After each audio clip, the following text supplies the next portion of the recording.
What's poppin', y'all? Today, we taking a look at Power Book 3, Season 2, Episode 9, the trailer! I love you, MovieBot. Go sub to MovieBot. Go like all MovieBot's content. Literally, greatest power content creator out there, alongside Mark Dark, of course. Where y'all think we going with this? Because it looked crazy right now. I seen the Episode 9 trailer already. I gotta say, I'm surprised, bro. I thought this nigga Unique would do anything he could to get the upper hand on Rock. Bro, really, when Saul Baselli's in here, like, hey, tell me about Rock's organization, Unique said, the fuck, nigga? This ain't no Girl Scouts. We ain't going out like that! Nigga, Unique. I need you to tell me about Rock's operation. I ain't going out like that. I know you my father. As much as it changes things between you and me, it changes things between me and her a whole lot more. No, we don't need to beat him. We just need to make him bleed. Y'all think Lou about to catch a mob boss body? You think he about to send that nigga Saul Baselli to the sky? Y'all let me know in the comment section. Lulu been turning up the last few episodes. Ever since he killed Crown, motherfucker been on some demon time. Now, with episode 9 being the penultimate episode, it probably is safe to say things are about to get a little crazy. Towards the end of a season for Power, we can always expect some sort of cliffhanger, death, storyline spiraling out of control, and after episode 8, we're gonna see Lou be there for Marvin, just like Marvin was there for him in season 1. Now, we've got Saul Baselli, who wants Unique to give him everything on Rock's operation. We didn't see Marvin in the trailer. Do y'all think my man's Marvin is a Facebook status? Y'all gotta let me know. But Unique is playing his own game. He's definitely looking out for himself, and he's using both Rock and Sal to get to where he wants. In other words, he's using everybody else as pawns, because chaos creates opportunities, and Unique is in a unique position where he can sit back and let MovieBot to go. MovieBot just said Unique is in a unique position. Come on, y'all. Go give MovieBot the fucking like. everything unfold beneath him and take advantage when that opportunity comes. Although I would love nothing but for Rock and Unique to work together, because imagine in a world where Unique and Rock could trust each other, they would make one dangerous team. But two alphas will never be on the same page, not long term anyway. But we've also got Cartier, who wants to buy into Rock's operation, and I'm gonna come to a theory surrounding Crown's body later on in this video, because there is definitely a reason they found his corpse. But the dynamics are shifting in the relationship between Kanan and Howard, and with Rock so focused on the Italians, she doesn't even realize how she's fucking with the one person she said she was doing this all for, Kanan Stark. But we're gonna run through all things episode 9, breaking down the trailer scene by scene, as well as looking at some past conversations and taking it back to Power as well. But as usual, let's start with the title and synopsis. Now, the title of episode 9 is Antitrust, and the synopsis reads, with his living situation threatened, Famous reaches out to Lou as a last-ditch effort. Rock receives a new business proposal and must eliminate a threat. Bear closes in on what really happened at Paisley Park. So I think there's only one place to start, which is the beef between Rock and the Italians. But first, we need to take a specific look at Marvin, and in the trailer, it is very subtle, but it does seem like Rock is talking to Marvin as well as Lou. So he may have taken a bullet and he may be a bit bruised up, but Marvin's tough, and it is going to take a lot more for the Italians to bring him down. Although I don't think Renee will be as lucky. They always say in Power, you need to earn your death. But innocent parties are an exception, because they can always get caught in this game, mixing with the wrong people, and for her, it was probably being in the wrong place at the wrong time, because it was inevitable at some point the Italians would come looking for Marvin, especially because they got to Dominic first, and Marvin was sweating early in episode 8, which is why he should have had his head on a constant swivel. You know like I know. Until that body shows up, he ain't dead. And if he ain't dead, he's still talking. So I do think he should have been more aware of his surroundings, especially because knowing the Italians were gonna want payback for Marco's death.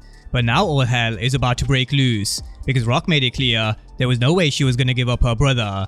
But now that they've come after one of the Thomases, Rock, Marvin and Lou are gonna be on some demon time, and it does seem like she's gonna task Lou in making the Italians bleed, and she specifically said they don't need to beat them.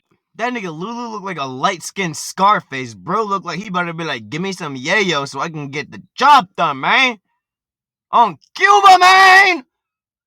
On Cuba! They just need to make them bleed. And so Lou's gonna be back in the streets after all the shit he said about wanting to live a different life and him not wanting to do that shit anymore. But one thing you can never doubt when it comes to Lou is his loyalty. He'd know that when they put me in the ground, I'm gonna be flying the same fucking flag I've been flying. Because I don't flip. For nobody. Or nothing. And you know this. This was Lou in season 1, where he had the opportunity to flip over to Unique, but it was actually Rock who indirectly woke up the beast inside Lou in season 2. She tickled him with the information of Crown going behind his back, knowing it would set him off. And as we always say, you can try and leave the streets, but there will always be something or someone to pull you back in. And here we are. Y'all think Lou gonna do it? Y'all think if Lou kills Sal Baselli, episode 10 is just, bro, it's just gonna be like World War III. Come on, my nigga. Come on!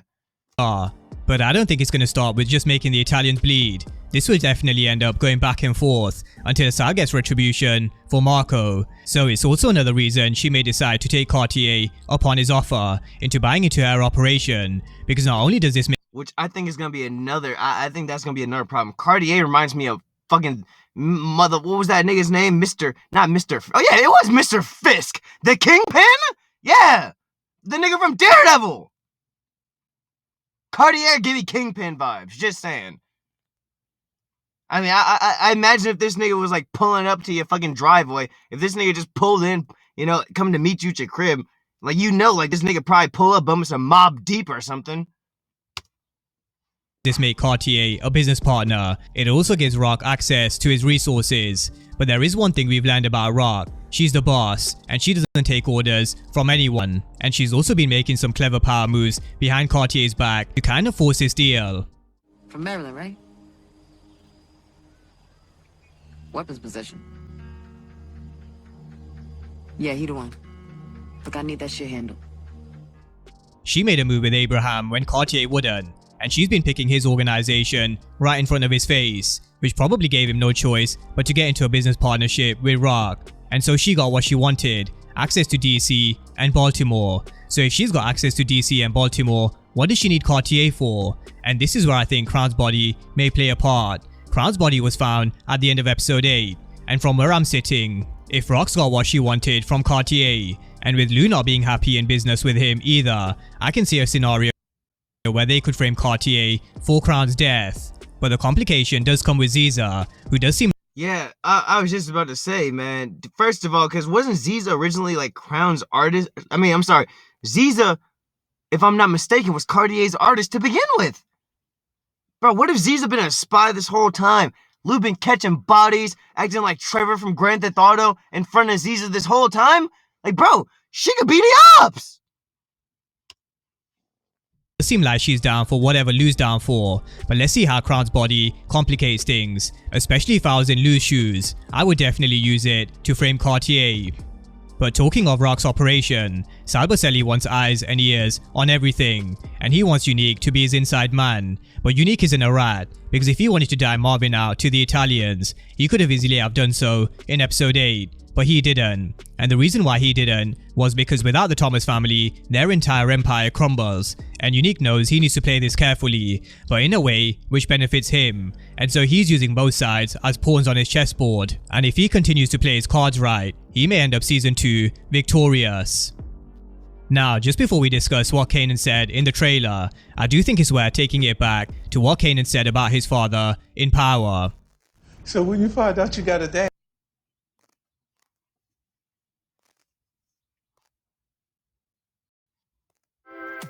You could spend half an hour preparing for the half-hour status meeting. Or you could cancel the meeting and share updates in Slack instead. I'm about to say, can we skip this shit? It's Give where a your fuck whole team about is in one Slack? place so everyone can stay up to date.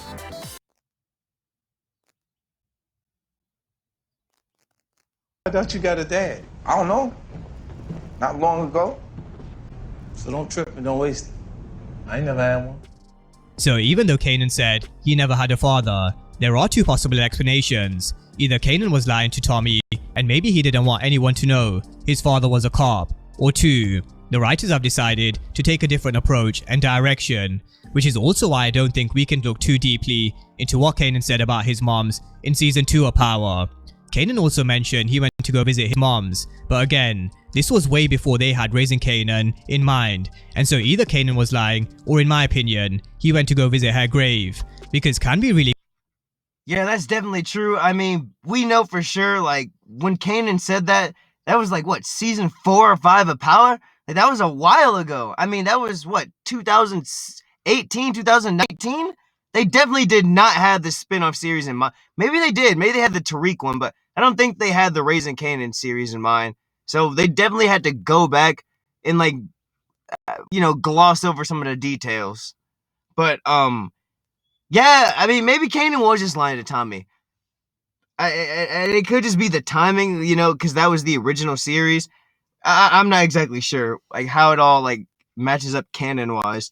But, for sure, yeah, I think it's really cool that Kanan's actually, like, accepting the fact that Detective Howard is his dad. I mean, when he left Rock's house and he couldn't get a hold of Famous, he knew for sure, like, well, there's one place I can go, Detective Howard. And it was cool seeing them together, too. Detective Howard fixed him breakfast, and he actually wants to be a part of his life. I mean, even though he shot him the entire season, Detective Howard's been covering for Kanan. So, I mean, he's bro, give Detective Howard the Father of the Year trophy. That motherfucker deserves a shirt. This ain't number 1 dad. really confidently say, after watching 2 seasons of manipulation by Rock, that she's gonna make it out the game. I really can't see it happening. She's making enemies out of everyone from the Italians to Kanan, and then there's also Detective Berg, who we're gonna get to later on in this video. But let's look. Detective Berg is definitely a death prediction.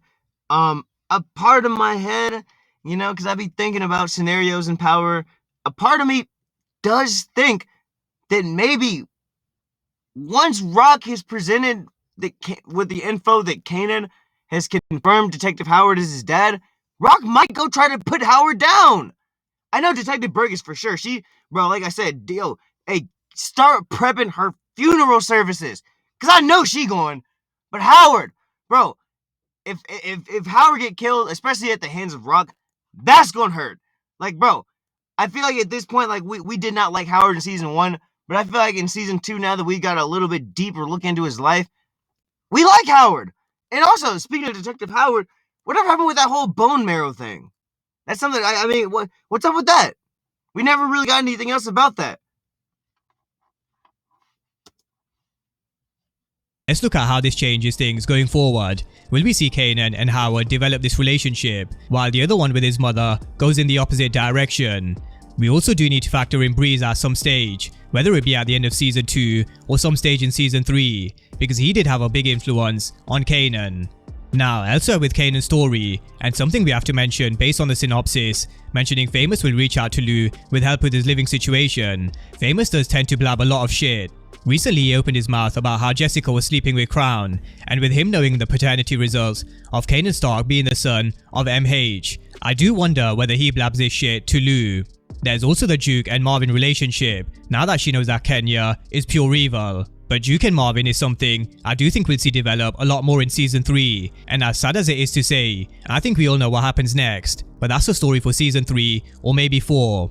Now, another story which will start to spiral out of control is Detective Berg. She was given her last and final warning by all 3, Howard, the captain, and Rock, but now with her closing, I mean, the captain sat her down and basically said, bro, mind your fucking business. Like, yo, bro, like, go on a date. Like, bro, Detective Burke inserted herself so deep into this whole fucking trying to figure out what happened to Detective Howard at Baisley Park situation to where, excuse me, I cannot remember Jukebox's girlfriend's name, the white girl who OD'd, but her parents now think that Detective Burke was behind that shit. So, sometimes it's best to just, let closed doors stay closed. Closing in on what happened at Baisley Park, maybe with the help of Sam the Crackhead, she definitely has to go. But that's a breakdown of episode 9's trailer, and what we can expect for the penultimate episode of Raising Kanan Season 2. But how do you guys see this playing out? Will Rock salvage this relationship with Kanan? And will she be able to make the Italians bleed? Or will there be blood spilled on both sides? Drop all your thoughts down below in the comment section. And of course, if you are new to the channel and you haven't done so already, then remember to smash the subscribe button if you want to see everything Power Book 3 and Power Universe related. But as always, thank you guys for watching, and I'll see you next time. Alright, y'all, like I said, we got episode 9, and then we are in the season finale of season 2. Y'all gotta let me know where you think this is going, because, I mean, it's definitely gotten out of hand now, especially with the whole death of Marco. I mean, that it's just about to be Rock versus the Italians. I mean, oh yeah, it's not going to end good, bro. No, the only nigga who's gonna come out on top this season is Unique. Let me know in the comment section what you think. Sub to MovieBot! And I'll catch you on the next one. Peace. I'm pretty sure me and my girlfriend, I think we're breaking up. I think we're breaking up through text, bro. I'm not sure. I ain't sure. I don't really give a fuck though. I got like 4 more, so he